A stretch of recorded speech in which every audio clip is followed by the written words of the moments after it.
I'm delighted that I'm joined today by Christina Sinclair. She's the director of the Edinburgh World Heritage Foundation, who we've just begun to work with over at the American Scottish Foundation. And we're very excited by all that they are doing because it really works into our belief in preservation and cultural heritage that we want to share with you. And so without more ado, Christina, good morning. Hello, Camilla, and hello, fellow Scots listening. It's a real pleasure to be here. Thank you. So, Christina, could you tell us a little bit about what Edinburgh World Heritage is about? It has a terrific mandate. It's very involved in so many things.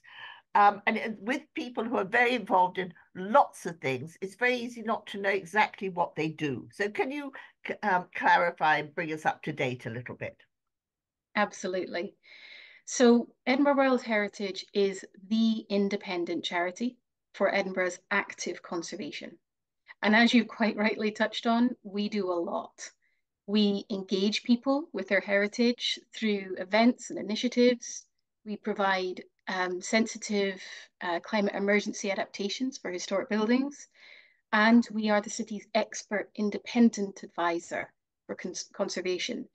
But perhaps most importantly of all, we enable a pipeline of high quality conservation work in the city. To give a bit of context to listeners, that's over 1,500 projects in our 50 years. So we are quite vital in our role for the city. We are part of the reason it looks as good as it does today. And I'd say we're important to anyone who loves Scotland's beautiful capital. So that's really, I'm just sort of absolutely stunned by the scope of what you're doing. 1,500 projects in those many years is a hefty lift each year. Could you tell us a little bit about a few of them, so which we may know, and some that you're taking on at the moment? Absolutely. Well, that's a tough choice when you've got over 1,500 projects to choose from. And I certainly do encourage anyone who's interested to go to our website, which is www.ewh.org.uk. And you can find a lot of our projects on our impact tab. So take a look there. And really, it ranges from monument conservation to tenements, to closes, to shops, to graveyards, and really big landmark buildings that people will be familiar with as well. But if I had to pick just one or two, I would pick one that's just about to finish on site, actually. This is on Bristo Place, which is just around the corner from the National Museum. It is a late 19th century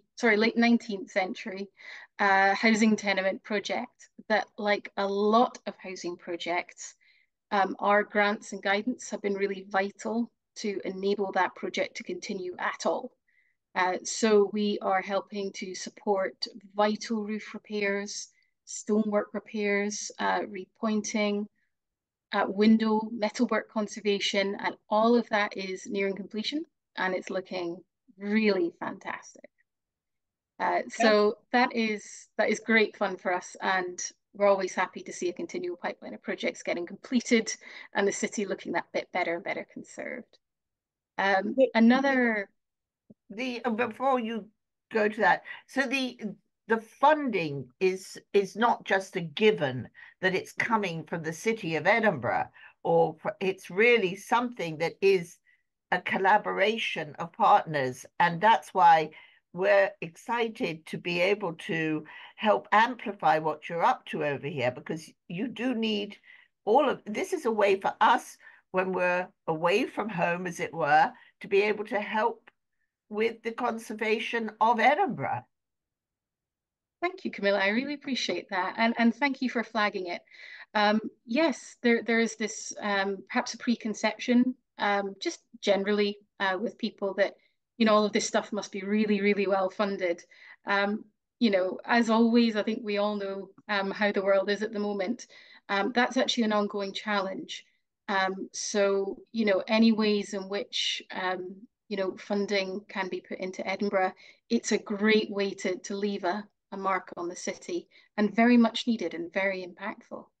And perhaps that's a good moment for me to talk actually about the another kind of project that we have in our roster. So we have our on-site uh, conservation work, as I say, rolling program. We've got many on one site at any one time. But we actually are really excited to be launching our Auld Bond program.